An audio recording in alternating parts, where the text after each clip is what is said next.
Dear students, welcome back. And see, we are studying past perfect continuous tense. And past perfect continuous tense is very important tense, and it is useful in daily activities and daily talking. हम लोग tenses सीख रहे हैं और इस कड़ी में आज हम पास्ट परफेक्ट कंटिन्यूअस टेंस को डिटेल में पढ़ेंगे। पास्ट परफेक्ट कंटिन्यूअस टेंस में वाक्यों के अंत में से रहा था, से रही थी, से रहा था आता। और past perfect continuous tense is very similar to present perfect continuous tense. इसमें से रहा है, से रही है, से रहे है आया था। इसी प्रकार पास्ट परफेक्ट कंटिन्यूअस टेंस में से रहा था, से रही थी, से रहे थे आया था। और इसमें हेल्पिंग वर्ब हैड बीन का यूज करते हैं। So let's see in detail, we see this tense. Affirmative sentence सकारात्मक वाक्य में वाक्यों के अंत में से रहा था, से रही थी, से रहे थे आता है। सहायक क्रिया हैड बीन का प्रयोग करते हैं और मुख्य क्रिया वर्ब के पहले रूप के साथ आईएनजी लिखते हैं। स्ट्रक्चर देखते हैं, सब्जेक्ट प्लस हैड और उसके बाद अगर नॉट है तो नॉट लगाएंगे। Been first form of the verb, ING others, और use of since and for होगा। इसमें यूज ऑफ सिंस में क्या कैसे किस तरह से होगा, जब निश्चित समय दिया गया हो, जैसे सुबह से, शाम से, 19 तारीख से, 20 तारीख से, 2001 से, 2016 से, तो इसमें हम सिंस का यूज करते हैं। जैसे मैं फॉर एग्जांपल देता हूं, I have been studying since morning, मैं सुबह से पढ़ाई कर रहा हूं। या I had been studying since morning, मैं सुबह से पढ़ाई कर रहा था। और यूज ऑफ फॉर, जब समय की अवधि जैसे 5 मिनट, 5 घंटे, 6 दिन, 2 सप्ताह, 5 साल, 6 महीने इस तरह से दिया हो तो फॉर का यूज होता है। जैसे ही had been playing cricket for 2 hours, वो 2 घंटे से क्रिकेट खेल रहा था। She had been cooking food for 1 hour, वो 1 घंटे से खाना बना रही थी। तो इस तरह से फॉर का यूज होता है। एग्जाम्पल्स देखते हैं। I had been living in Delhi for 2 months, मैं दिल्ली में 2 माह से रह रहा था। She had been singing for 2 hours, वह 2 घंटे से गाना गा रही थी। राइट। और जब नेगेटिव आएगा, नेगेटिव सेंटेंसेस नकारात्मक वाक्य, तो इसमें क्या होगा, नॉट का यूज होगा। और नॉट कहां लगाएंगे, दैट इज वेरी इंपॉर्टेंट। ध्यान से देखिए, नॉट लगेगा हैड और बीन के बीच में नॉट लगाया जाता है। हैड बीन नॉट नहीं कहेंगे या पहले नहीं लगाएंगे, हैड नॉट बीन लगाएंगे।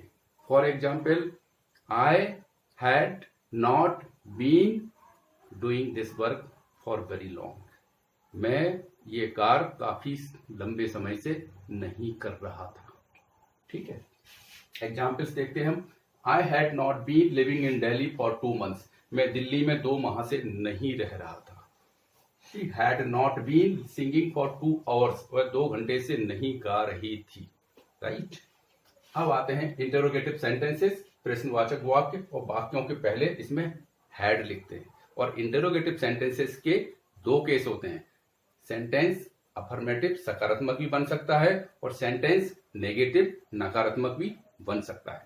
फॉर एग्जाम्पल, पहले इसका हम स्ट्रक्चर देखते हैं। सबसे पहले लिखा हैड, फिर सब्जेक्ट आ गया। नॉट है, अगर नेगेटिव सेंटेंस है तो नॉट लगा दिया, नहीं है तो इसको खाली छोड़ देंगे। देन बीन लगाएंगे, first form of the verb लगाएंगे, देन आईएनजी लगाएंगे, और उसके बाद रेस्ट ऑफ द सेंटेंस लिखेंगे अदर्स में, और use of since and for करेंगे। राइट। एग्जाम्पल्स देखते हैं, सेम उसमें कैसे नॉट लगा। आई, इसमें देखिए किस तरह से बनेगा, किस तरह से हेल्पिंग वर्ब बाहर निकालते हैं। Had I been living in Delhi for 2 months, क्या मैं दिल्ली में 2 माह से रह रहा था। और इसका नेगेटिव पार्ट कैसे बनेगा, had I not been living in Delhi for 2 months, क्या मैं दिल्ली में 2 माह से नहीं रह रहा था। फॉर एग्जाम्पल देखते हैं। Had she been singing for 2 hours, क्या वह 2 घंटे से गा रही थी। और नेगेटिव पार्ट ऑफ इट देखते हैं। Had she not been singing for 2 hours, क्या वह 2 घंटे से नहीं गा रही थी। ठीक है। और एक दो एग्जाम्पल देखते हैं। Had he been playing cricket since morning, इसमें सिंस का यूज हुआ तो किस तरह से क्या हुआ, सुबह से क्रिकेट खेल रहा था। और जब नेगेटिव बनाएंगे तो हैड के बाद नॉट लगेगा। आपको बताया है had he not been playing cricket since morning, क्या हुआ, सुबह से क्रिकेट नहीं खेल रहा था, राइट। अब आते हैं डबल इंटरोगेटिव सेंटेंसेस, द्विव प्रश्नवाचक वाक्य। इसमें what, where, when, why, how long, since when, ये क्वेश्चन हम यूज करते हैं। स्ट्रक्चर देखते हैं, क्वेश्चंस, फिर हैड, फिर सब्जेक्ट, और अगर नेगेटिव है तो नॉट, और नहीं है तो उसको खाली नॉट नहीं लगाएंगे। Been first form of the verb plus ING और अदर्स, और इसमें use of since and for लगाते हैं। एग्जांपल्स देखते हैं हम। Why had you been going to English classes for 2 weeks?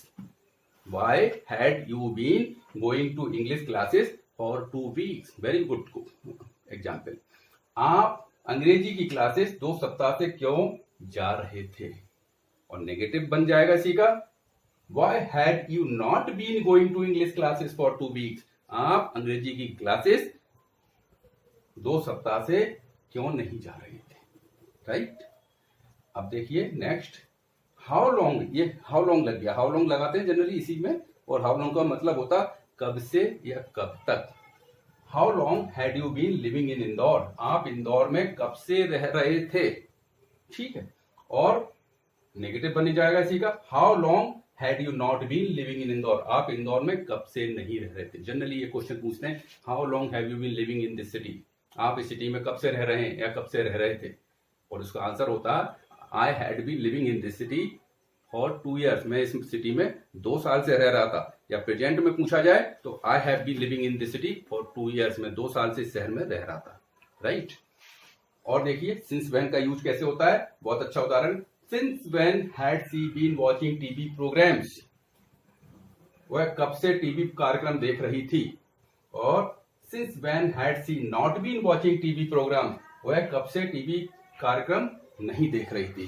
तो these are the examples for past perfect continuous tense. एक चीज मैं आपको बताना चाहता हूं स्टूडेंट्स, सिंस एंड फॉर का यूज थोड़ा सा ध्यान से सुन लीजिए, 2 मिनट की बात है। कैसे यूज होगा मैं आपको उदाहरण देता हूं, उसमें प्रेजेंट परफेक्ट कंटिन्यूअस भी हो चाहे पास्ट परफेक्ट कंटिन्यूअस हो, सिंस और फॉर यूज कैसे करेंगे ये मैं आपको बता रहा हूं। किसी ने आपसे कहा आप इंदौर में कब से रह रहे हैं, आप कहां रह रहे हैं। किसी ने आपसे पूछा आप कहां रह रहे हैं, वेयर आर यू लिविंग, और उसका आंसर आप देते हैं I am living in Indore, मैं इंदौर में रह रहा हूं। कोई आपसे पूछता आप कहां रह रहे हैं, वेयर आर यू लिविंग, तो आपका आंसर होता I am living in Indore, मैं इंदौर में रह रहा हूं। लेकिन अगर ये क्वेश्चन बदल जाता है कि आप कब से इंदौर में रह रहे हैं, तब आपका जवाब होता है, और इसका इंग्लिश में होता है हाउ लॉन्ग या since when have you been living in Indore, आप इंदौर में कब से रह रहे हैं। तो आंसर आएगा इसका I have been living in Indore for 10 years, for 5 years, जब से भी रह रहे हैं, मैं इंदौर में 10 साल से रह रहा हूं। तो इस तरह के जवाब के लिए सिंस एंड फॉर का यूज करते हैं। अब डिफरेंस आता है सिंस कब करते हैं और फॉर कब यूज करते हैं।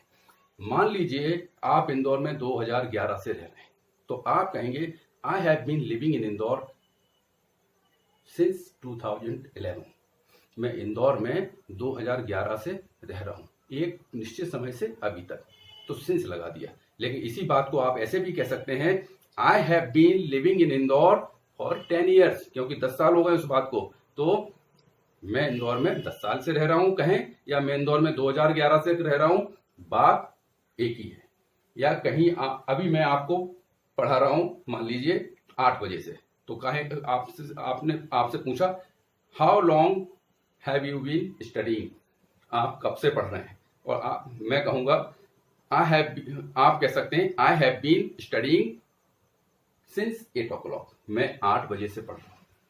और अगर ये 8:15 बज गए तो इसी बात को हम ऐसे भी कह सकते हैं I have been studying for 15 minutes, मैं 15 मिनट से पढ़ाई कर रहा हूं। So this is the use of since and for, and this is the basic difference simple continuous tense, present continuous और पास्ट कंटिन्यूअस टेंस, और present perfect continuous and past perfect continuous tenses.